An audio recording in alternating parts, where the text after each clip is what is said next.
MP के पूर्व CM और केंद्रीय मंत्री शिवराज सिंह चौहान ने कबूला कि कई फैसले चुनावों की वजह से लिए जाते हैं। यही नहीं, चुनाव के कारण कई बार जरूरी फैसले लेने से भी परहेज किया जाता है। भोपाल के एक निजी कॉलेज में वन नेशन वन इलेक्शन पर आयोजित कार्यक्रम में शिवराज सिंह ने ये बातें कही।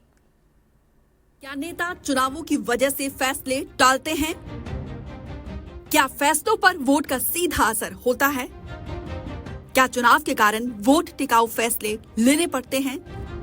वैसे तो ये सच्चाई सबको पता है, लेकिन अगर खुद एक सीनियर केंद्रीय मंत्री मंच से ये माने तो चौंकना बनता है। केंद्रीय कृषि मंत्री शिवराज सिंह चौहान ने खुद कहा कि चुनावी वजहों से फैसले लेने भी पड़ते हैं और टालने भी होते हैं। अब देश अगर बनाना है तो बड़े फैसले लेने पड़ते हैं, जैसे प्रधानमंत्री नरेंद्र मोदी लगे कड़े फैसले करने पड़ते हैं। लेकिन चुनाव के डर में फिर वैसे फैसले नहीं होते कि अगर वोट बिगड़ गया तो नुकसान हो गया तो वोट बचाओ मत करो, बाहर में जाओ। कई फैसले प्रभावित होते हैं जो बच्चों के भविष्य को बेहतर बना सकते हैं, जो प्रदेशों का विकास कर सकते हैं, जो देश को आगे बढ़ा सकते हैं। वोट के डर में फैसले प्रभावित होते हैं। अच्छा, बड़े फैसले तो प्रभावित होते ही है। कई बार वोट टिकाऊ फैसले करने पड़ते हैं। कैसे वोट मिलेगा? तो ये भी दे दो, ये भी दे दो, ये भी दे दो, ये भी दे दो। शिवराज ने ये भी कहा कि कई बार पार्टियां बड़े फैसले लेने में घबराती है और चुनाव की प्रक्रिया में व्यर्थ पैसा खर्च होता है। प्रगति और विकास की बाधा रोकने और देश के प्रदेशों के विकास के लिए लॉन्ग टर्म प्लानिंग हो सके, कई बार चुनाव के कारण बड़े फैसले लेने में डरते हैं राजनीतिक दल और सरकारें। आए दिन के चुनाव से शिवराज बेहद खफा दिखे, इसे ड्रामा कहा और रोकने की जरूरत बताई। जब अपने देश में और कुछ हो ना हो, लेकिन सारे राजनीतिक दल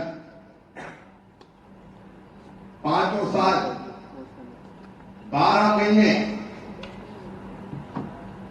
हर सप्ताह 24 घंटे एक चीज की तैयारी जरूर करते रहते हैं, वो है अगला चुनाव। शिवराज सिंह चौहान ने खास तौर से स्टूडेंट्स से अपील की है कि वो आगे आएं, वन नेशन वन इलेक्शन पर आवाज बुलंद करें, क्योंकि युवाओं की आवाज सुनी जाएगी।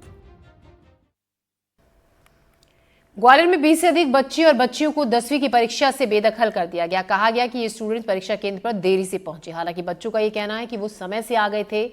इसी बीच परीक्षा से रोके जाने के विरोध में ये स्टूडेंट सड़क पर बैठ गए, लेकिन उनकी एक न सुनी गई। छात्राओं ने ये कहा कि अधिकारियों ने उन्हें न पढ़ने वाले बच्चे भी कहा।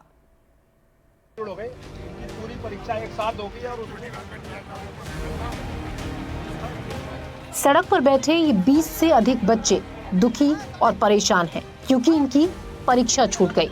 ये 10वीं का पहला पेपर ही नहीं दे पाए।